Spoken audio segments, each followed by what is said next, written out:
Hello friends, আশা করি তোমরা সবাই ভালো আছো। আমার এই পুষ্পা ম্যাথ ক্লাস ইউটিউব চ্যানেলে তোমাদের স্বাগত। আমি পুষ্পা। তো আজকে আমাদের আলোচনার বিষয় হচ্ছে ক্লাস 6 এর যে ফার্স্ট ইউনিট টেস্ট অর্থাৎ প্রথম পর্যায়ক্রমিক মূল্যায়ন, সেটাই হচ্ছে আমাদের ম্যাথের ক্লাস। তো আজকে আমরা সেই ম্যাথগুলো ইম্পর্টেন্ট, সেই ম্যাথগুলো নিয়ে আমরা আজকে আলোচনা করব। তো তোমরা এই ভিডিওটা প্রথম থেকে শেষ পর্যন্ত দেখতে থাকো। আর তোমরা যদি এখন থেকে প্র্যাকটিস করতে থাকো তাহলে অবশ্যই তোমাদের পরীক্ষা ভালো হবে। আর তোমরা 15 পাবে। আমাদের ফুল মার্কস হচ্ছে 15, তো 15 পেতে হলে তোমাদেরকে এখন থেকে প্র্যাকটিস করতে হবে। আর তোমাদের যদি এই ভিডিওটা ভালো লেগে থাকে তাহলে অবশ্যই লাইক কমেন্ট শেয়ার করে দেবে।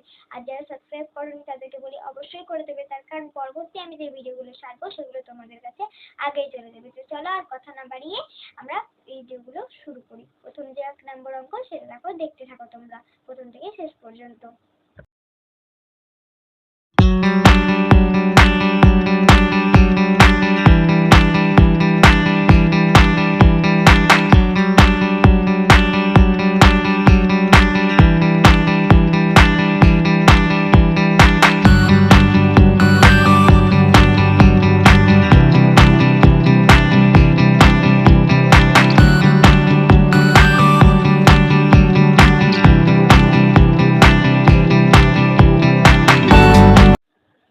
দেখো এবার আমাদের 1 দাগের কোশ্চেনটা কি বলেছে না, এই যে এই সংখ্যাটির 5 এর স্থানীয় মান হলো, এটা আর কি বলেছে। তাহলে এখানে যে সংখ্যাটি দেওয়া আছে এই যে এটা, তাহলে এখানে 5 কোথায় রয়েছে প্রথমে আমরা দেখি। এই যে এই সংখ্যাটা প্রথমে লিখে নিই, এই 9, তারপর 1, তারপর 6, তারপর 7। এখানে 5 কোথায় নিয়েছে না এইখানে।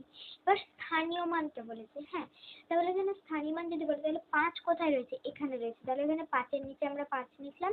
এরপর স্থানীয় মান কিভাবে লিখবো না, এখানে যে সেই সংখ্যাটা যেখানে থাকবে তারপরে যতগুলো সংখ্যা থাকবে ততগুলো শূন্য বসিয়ে যাবে। তাহলে এখানে একটা 3 এর জন্য একটা শূন্য, তারপর 9 এর জন্য একটা শূন্য, 1 এর জন্য একটা শূন্য, 6 এর জন্য একটা শূন্য, 7 এর জন্য একটা শূন্য। তাহলে এই যে এইটা হলো এখানে এই সংখ্যাটির মধ্যে 5 এর স্থানীয় মান। তাহলে এটা আমরা করতে পারলাম। এরপর আমরা 2 এর কোশ্চেনটা যাই। দেখো এবার আমাদের 2 দাগের কোশ্চেনটা বলেছে যে 100, 179, 160 ডিগ্রি আর হচ্ছে 99 ডিগ্রি, এই কোণগুলো কি কোণ হবে, এটা একটু বলেছে। এটা হবে স্থূল কোণ। এটা কি না, স্থূল কোণ হবে। দন্তে শয় থয় দীর্ঘ ল কয়কার মধ্যে স্থূল কোণ হবে। তার কারণ হচ্ছে এখানে দেখো 100 স্থূল কোণ কাকে বলে প্রথমে সেটা বলে দিই না, 90 ডিগ্রি এর চেয়ে বেশি, 180 ডিগ্রির চেয়ে কম, যে কোণগুলো তাকে বলে স্থূল কোণ। তাহলে 100 দেখো, এই যে 90 এর চেয়ে বেশি, 180 থেকে কম। 179 হচ্ছে 180 থেকে কম, তারপর 90 এর থেকে বেশি।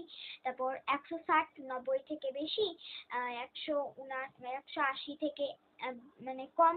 আর হচ্ছে 99 ডিগ্রি, তাহলে 90 এর থেকে বেশি, 180 থেকে কম। তাহলে এগুলো তো স্থূলকোণই হচ্ছে। তাহলে এটা আমরা করতে পারলাম। এরপর আমরা 3 দাগের কোশ্চেন যাই। দেখো এবার আমাদের 3 দাগের কোশ্চেনটা কি বলেছে না, একটি বৃত্তের ব্যাসার্ধের দৈর্ঘ্য হচ্ছে 2 সেমি হলে বৃত্তের ব্যাস কত, এটা একটু বলে দাও। প্রথমে আমরা বৃত্তটা এঁকে নিলাম। এই যে এই বৃত্তটা আমরা আঁকলাম। এই বৃত্তটা আঁকার পর এবার এখানে বলেছে বৃত্তের ব্যাসার্ধ মানে যে এখানে ধরো আমরা কেন্দ্র দিলাম। হ্যাঁ, এখানে আমি দিলাম, ধরে নাও এটা আর কি। এবার এর উপর দিয়ে ব্যাস মানে কি না, এই যে কেন্দ্রের উপর দিয়ে এই যে একটা গেল, এই যে দাগটা, এটা হলো কি, এটা হচ্ছে না ব্যাস। এবার ব্যাসার্ধ মানে যে এই যে এইখান থেকে এইটুকুটা হচ্ছে ব্যাসার্ধ। তাহলে ব্যাসার্ধের মানটা বলে দিয়েছে। তাহলে এই যে পুরোটা হলে যে ব্যাসে, তখন ব্যাসার্ধ যেটা বলে দিয়েছে তার দ্বিগুণই হচ্ছে ব্যাস। তাহলে ব্যাসার্ধের দ্বিগুণ হচ্ছে ব্যাস। তাহলে ব্যাসার্ধ দেওয়া আছে 2 সেমি। তাহলে 2 সেমি যদি ব্যাসার্ধ হয় তাহলে ব্যাস কত না, 2 গুণিত 2 ইকুয়াল টু হচ্ছে 4 সেমি। তাহলে 4 সেমি আমাদের কি হলো না, 4 সেমি হচ্ছে আমাদের ব্যাস বৃত্তটা। এটা আমরা করতে পারলাম। এরপর আমরা 4 দাগের কোশ্চেন। তাহলে দেখো এবার আমাদের 4 দাগের কোশ্চেনটা কি বলেছে না, এই যে 0.3 মানে হচ্ছে এই যে 0.3 কে সামান্য ভগ্নাংশে লেখো, এটা কি বলেছে। তার মানে 0.3 3 এটা, হ্যাঁ। তাহলে 0.3 এটাকে এবার ভগ্নাংশে লিখতে হবে, হ্যাঁ। তাহলে সেটা কিভাবে লিখবো না, এখানে দশমিক দেওয়া আছে, তাহলে এই যে এখানটা আমাদের দশমিক রয়েছে, হ্যাঁ। তাহলে কি করে লিখবো না, এই জায়গাটা প্রথমে যেটা দেওয়া আছে মানে 3 যে সংখ্যাটা সেটা আমাদের সেই সংখ্যাটা এখানে লিখে দিতে হবে। তাহলে এখানে আমরা 3 লিখে দিলাম, হ্যাঁ 3। এবার বাই, এবার এখানে দশমিকটা তো এইখানে রয়েছে আমাদের, দশমিকটা এখানে, আর যটা মানে দশমিকের পর যটা সংখ্যা আছে একের পর তটা শূন্য বসাতে হবে, যে নিচে বসাতে হবে। তাহলে এখানে দশমিকের জন্য একটা 1 বসালাম, আর একটা সংখ্যা রয়েছে বলে একটা শূন্য বসালাম। তাহলে আমাদের 0.3কে যদি আমরা সামান্য ভগ্নাংশে পরিণত করি তাহলে 3/10 এটা আমাদের হবে। তারপর আমরা 5 দাগের কোশ্চেনটা যাই দেখো। আচ্ছা, তাহলে দেখো এবার আমাদের 5 দাগের কোশ্চেনটা কি বলেছে না, 5টি বিস্কুটের প্যাকেট আছে, হ্যাঁ 5টি বিস্কুটের প্যাকেট আছে। এবার প্রত্যেকের প্রতি প্যাকেটের 1/4 অংশ করে খেলে কতজন সমস্ত বিস্কুট খেতে পারবে, এটা আর কি বলেছে, হ্যাঁ। তাহলে এবার এই যে বললো যে 5টি বিস্কুট মানে 5টি বিস্কুটের প্যাকেট রয়েছে, এবার মানে প্রত্যেকের প্রতি প্যাকেটের 1/4 অংশ করে দিয়েছে, হ্যাঁ 1/4 অংশ করে যদি দেয় তাহলে এখানে বলেছে কতজন করে খাবে। 5টি প্যাকেটকে যদি আমরা 1/4 অংশ দিয়ে যদি ভাগ করি তাহলে কতজন খেতে পারবে সমস্ত বিস্কুটে, সেটা আমরা দেখতে পাচ্ছি। যেহেতু 5টাই আছে মোট, মানে 5টা প্যাকেটই আছে মোট বিস্কুট, মানে মোট বিস্কুটের প্যাকেট, তাহলে ওটাকে যদি আমরা 1/4 অংশ মানে প্রতি প্যাকেটের বলতে প্রত্যেকে প্রতি প্যাকেটের 1/4 অংশ করে খেলে, তাহলে 5টি প্যাকেট মানে 5টি বিস্কুটের প্যাকেটকে যদি 1/4 অংশ দিয়ে যদি আমরা ভাগ করি তাহলেই আমরা দেখতে পাবো, তাহলে হচ্ছে 5 ডিভাইড বাই 1/4, 1/4 হলো, এরপর 1/4 হলো। তাহলে এখানে আমাদের ভাগটা কিভাবে করতে হয় না, যখন ভাগ থাকে তখন এই যে এই দিককার যে সংখ্যাটা থাকে সেই সংখ্যাটা একই রেখে দিতে হয়, মানে একই রেখে দিতে হয়। এবার এখানে গণিতে দিতে হয় যে এই দিককার যে ইয়েটা থাকে সেটাকে উল্টে দিতে হয়। তাহলে এটাকে যদি উল্টে দেওয়া হয় তাহলে 1/4কে যদি উল্টা হয় তাহলে 4/1 হয়ে যায়। তাহলে এবার আমরা এটাকে গুণ করে দিই তাহলে 20 হয়। তাহলে 20 জন, তাহলে 20 জন সমস্ত বিস্কুট খেতে পারবে, এটা আমরা করতে পারলাম। এরপর আমরা 6 দাগের কোশ্চেনে যাই। দেখো এবার আমাদের 6 দাগের কোশ্চেনে বলেছে যে আমি দাদার থেকে 4 বছরের ছোট, দাদার বয়স x বছর হলে আমার বয়স কত, এটা বলেছে। তাহলে মানে বলেছে যে দাদার থেকে আমি 4 বছরের ছোট, তাহলে দাদার বয়স যদি x বছর হয় তাহলে দাদার বয়স হচ্ছে x বছর, দাদার বয়স কত না x বছর বলেছে। তাহলে দাদার বয়স যদি 1 বছর হয় মানে দাদার থেকে আমি 4 বছরের ছোট, তাহলে দাদার বয়স যত তার থেকে যদি 4 বিয়োগ করি তাহলে যে বয়সটা সেটাই হলো আমার বয়স, তাহলে x মাইনাস হচ্ছে 4, তাহলে যে বয়সটা তাহলে সেটাই আমার বয়স। তাহলে এইটা এই যে x মাইনাস 4 এটাই হচ্ছে আমার বয়স। তাহলে এটা আমরা করতে পারলাম। তারপর আমরা 7 দাগের কোশ্চেনটা যাই দেখো। এটা তোমরা বুঝতে পেরেছো তো? হ্যাঁ, তোমরা যদি না বুঝতে পারো তাহলে তোমরা আবার দেখে নিও। তাহলে এবার আমাদের 7 দাগের কোশ্চেনে কি বলেছে দেখো, যে সমকোণ, সরল কোণ, সূক্ষ্ম কোণ আর স্থূল কোণের মধ্যে বৃহত্তম হলো। এটা কি বলি, বৃহত্তম কোণটি, এটা কি বলেছে না সমকোণ বলো না সূক্ষ্ম মানে সরল কোণ বলো না সূক্ষ্ম কোণ না স্থূল কোণ, এটা আর কি বলেছে। তাহলে সেগুলো মানগুলো আমাদেরকে একটা জানতে হবে। তাহলে সমকোণ, তাহলে সমকোণ ইকুয়াল টু প্রথমে আমরা কত সেটা প্রথমে আমরা জেনে নিই। দেখো আমরা এখানে লিখে দিচ্ছি সমকোণ ইকুয়াল টু কত, এখানে সম। আচ্ছা, তাহলে আমরা প্রথমে এগুলো আমরা লিখে নিলাম, এই যে এগুলো। এবারে যে মানগুলো, সমকোণ, সমকোণ মানে হচ্ছে আমরা সবাই জানি যে 90 ডিগ্রি, হ্যাঁ। আর এখানে সরল কোণ, সরল কোণ মানে আমরা জানি যে 180 ডিগ্রি, হ্যাঁ শুধুমাত্র 180 ডিগ্রি সরল কোণ হলো। এরপর সূক্ষ্ম কোণ, সূক্ষ্ম কোণ কোনগুলো না 1 থেকে 89 পর্যন্ত যে কোণগুলো সেগুলো হচ্ছে সূক্ষ্ম কোণ। তাহলে 1 থেকে মানে 1 ডিগ্রি থেকে এই যে 1 ডিগ্রি থেকে 89 ডিগ্রি পর্যন্ত, সরি 1 থেকে 89 ডিগ্রি পর্যন্ত যে কোণগুলো সেগুলো। আর হচ্ছে স্থূল কোণ মানে হচ্ছে 90 ডিগ্রি থেকে 100 মানে 90 ডিগ্রি থেকে এই যে 179 ডিগ্রি পর্যন্ত যে কোণগুলো সেগুলোই হচ্ছে আমাদের কি কোণ, সেগুলো হচ্ছে আমাদের স্থূল কোণ, হ্যাঁ। তাহলে সমকোণ মানে হচ্ছে 90 ডিগ্রি, সরল কোণ মানে হচ্ছে 180 ডিগ্রি, সূক্ষ্মকোণ মানে হচ্ছে 1 থেকে 89 ডিগ্রি পর্যন্ত, আর হচ্ছে স্থূলকোণ মানে হচ্ছে 90 ডিগ্রি থেকে মানে 90 ডিগ্রি হচ্ছে বেশি কোণ থেকে এই যে 179 ডিগ্রি পর্যন্ত। তাহলে এখানে কোনটা বড় হচ্ছে? দেখো এখানে কিন্তু আমাদের সরল কোণ, যেটা সরল কোণের মানটা কিন্তু বেশি হচ্ছে।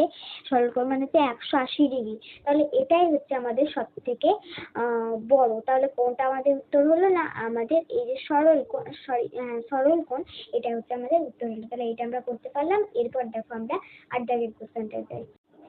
দেখো এবার আমাদের 8 দাগের কোশ্চেনে বলেছে যে 0.003 এবং 0.03 সংখ্যা দুটির মধ্যে বড়টি থেকে ছোটটি বিয়োগ করে বিয়োগফলের সঙ্গে 0.973 যোগ করলে, মানে যদি যোগ করা হয় তাহলে তাহলে সেই যোগফলটি কত হবে সেটা কিন্তু তোমাদেরকে নির্ণয় করতে বলেছে। তাহলে এখানে এই যে এই দুটি প্রথমে বিয়োগফল নির্ণয় করতে হবে। তাহলে কোনটা বড় না? 0.09, এটা সরি 0.03, এটা কিন্তু বড়। তাহলে 0.03 এইটা থেকে কিন্তু আমাদের এই যে এটা কিন্তু আমাদের বিয়োগ করতে হবে, যে এটা থেকে এটা। তাহলে এবার আমরা বিয়োগ করে, এখানে ধরো শূন্য আছে, তাহলে 3 আর কয় 10, 7 10, এখানে 7 লিখলাম। এখানে হাতে রাখা আসলে, তাহলে 3 থেকে একবার দূরের কথা হয় না, 2 হলো।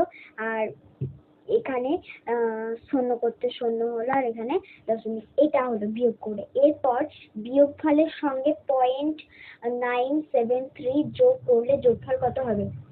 এটা যেটা বের হলো, এটার সঙ্গে এবার এটাকে যোগ করতে হবে। তাহলে যোগ করি।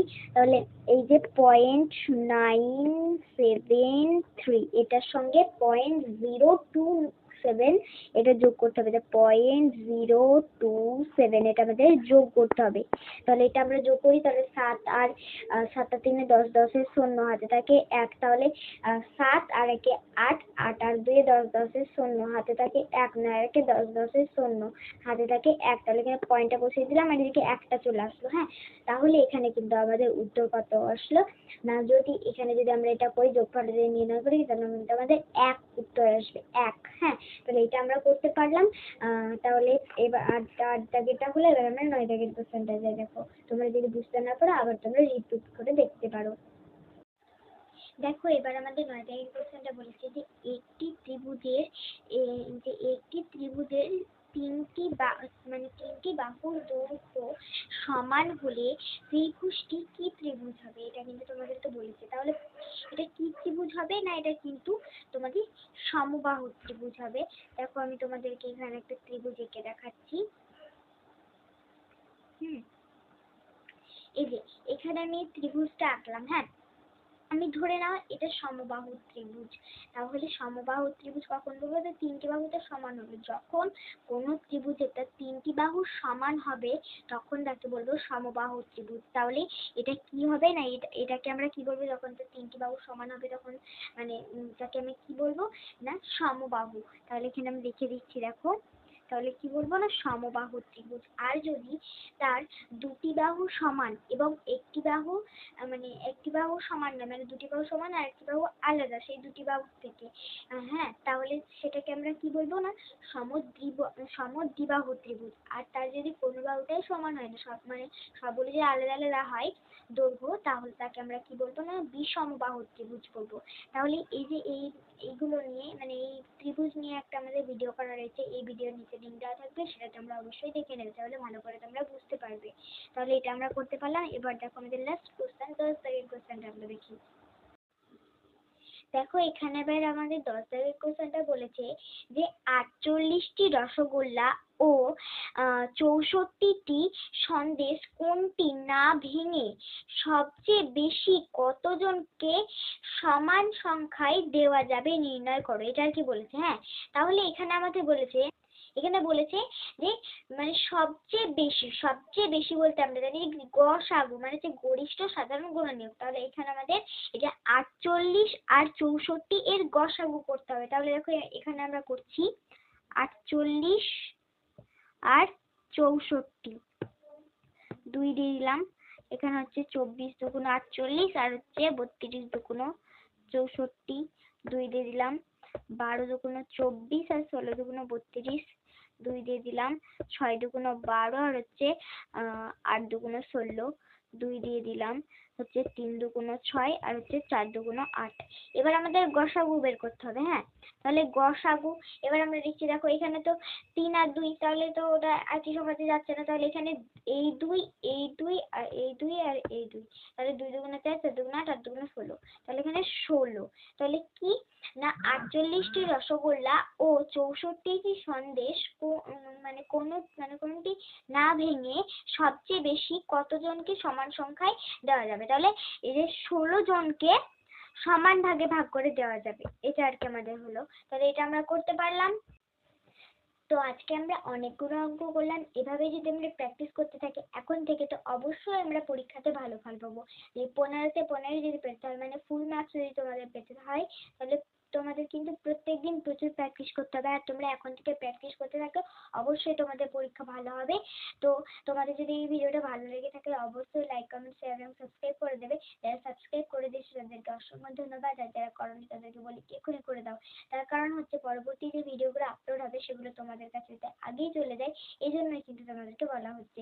তো আজকের মতো এখানেই, পরবর্তী ভিডিও তোমাদের সঙ্গে আবার দেখা হচ্ছে। টাটা।